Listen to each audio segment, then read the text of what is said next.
can share. पिछले 7 महीनों में भारत के आसमान ने 2 ऐसी तस्वीरें देखी जिन्होंने देश को हिला के रख दिया। पहली तस्वीर 12 जून 2025 की थी, जब अहमदाबाद में एक विमान रनवे से उड़ान भरते ही आग का गोला बन गया और 241 जिंदगियां पल भर में खाक हो गई।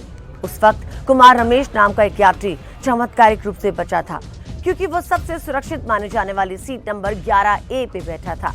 लेकिन बुधवार को महाराष्ट्र के बारामती में जो हुआ, वहाँ कोई चमत्कार नहीं हुआ।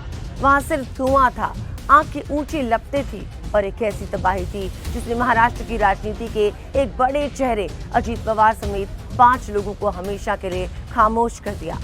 बारामती का वो रनवे नंबर 11, जो किसी के लिए सुरक्षित लैंडिंग की उम्मीद था, वो मौत का जाल कैसे बन गया? आखिर लैंडिंग के उन आखिरी 3 मिनटों में ऐसा क्या हुआ कि करोड़ों का विमान 3 टुकड़ों में बट गया? बुधवार को सुबह 8:10 मुंबई से VSR वेंचर्स के लियोजेट 45 विमान ने उड़ान भरी। सब कुछ नॉर्मल था। विमान पुणे ATC के संपर्क में था, फिर बारामती के रडार पे आया। 8:18 पे जब विमान बारामती की हवाई पट्टी के करीब पहुंचा तो विजिबिलिटी कम थी। ATC ने पायलट सुमित कपूर से पूछा, क्या आपको रनवे दिखाई दे रहा है? पायलट का जवाब ना में था। ATC ने तुरंत आदेश दिया, गो अराउंड, यानी विमान को लैंड ना करके एक चक्कर लगाने को कहा, ताकि लैंडिंग की दोबारा कोशिश की जा सके। 8:43 पे ATC ने फिर पूछा, क्या अब रनवे दिख रहा है? इस बार पायलट ने हाँ कहा। अनुमति मिली और विमान नीचे आने लगा। घड़ी में 8:45 हुए थे।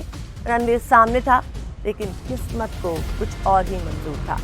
रनवे से महज 50 मीटर पहले ही विमान का संतुलन बिगड़ा और वो सीधे एक गहरी खाई में जा गिरा। अब सवाल ये है कि अनुभवी पायलट होने के बावजूद ये चूक कैसे हुई? दरअसल बारामती की हवाई पट्टी कोई आम रनवे नहीं है। ये एक टेबल टॉप रनवे है, जो जमीन से करीब 20 और 30 मीटर की ऊंचाई पर एक उबड़-खाबड़ इलाके के बीच बनी है। ऐसे रनवे पे लैंडिंग किसी भी पायलट के लिए एक अग्नि परीक्षा होती है। सबसे बड़ी कमी ये थी कि बारामती जैसी छोटी हवाई पट्टी पे ILS यानी इंस्ट्रूमेंट लैंडिंग सिस्टम नहीं होता। ये वो सिस्टम है जो कम विजिबिलिटी में भी पायलट को सटीक एंगल और लोकेशन बताता है। बिना ILS के पायलट को सिर्फ अपनी आंखों के भरोसे यानी विजुअल अप्रोच पर लैंडिंग करनी होती है।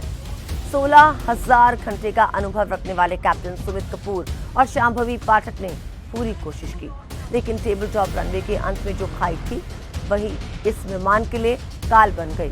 हादसा इतना भयानक था कि प्रत्यक्षदर्शियों के मुताबिक 4 से 5 बड़े धमाके हुए। विमान के गिरते ही लाखों लीटर ईंधन ने आग पकड़ ली। स्थानीय लोग बाल्टियों में पानी लेके दौड़े, लेकिन आग की लपटें इतनी ऊंची थी कि कोई करीब नहीं जा सका। जब तक बचाव दल पहुंचा, पूरा विमान जल के खाक हो चुका था। अंदर सवार 5 शव इतनी बुरी तरह झुलस गए थे कि उनकी पहचान करना नामुमकिन लग रहा था। महाराष्ट्र के डिप्टी CM अजीत पवार की पहचान भी उनके हाथ में बंधी घड़ी से हुई है। ये हादसा कई सवाल छोड़ गया है। क्या 12 साल पुराना वो बॉम्बार्डियर विमान VIP मूवमेंट के लिए पूरी तरह फिट था? क्या खराब मौसम में लैंडिंग का जोखिम उठाना जरूरी था? और सबसे बड़ा सवाल, क्या हमारे छोटे हवाई अड्डों पे सुरक्षा के इंतजाम आज भी भगवान भरोसे हैं?